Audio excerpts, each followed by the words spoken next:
It looks better than this angle. Is it like like skull? Yeah. Well, alligator skull of Chittenango Falls. Long lost dinosaur alligator. Look at that. That's crazy.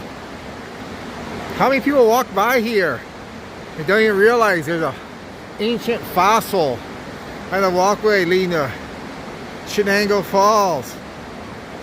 But you got to come up the right trail to see that. Falls.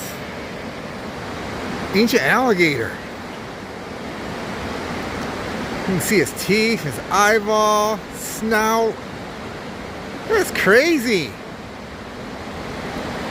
How many people walk right by him, don't even realize he's there? I think he got his prey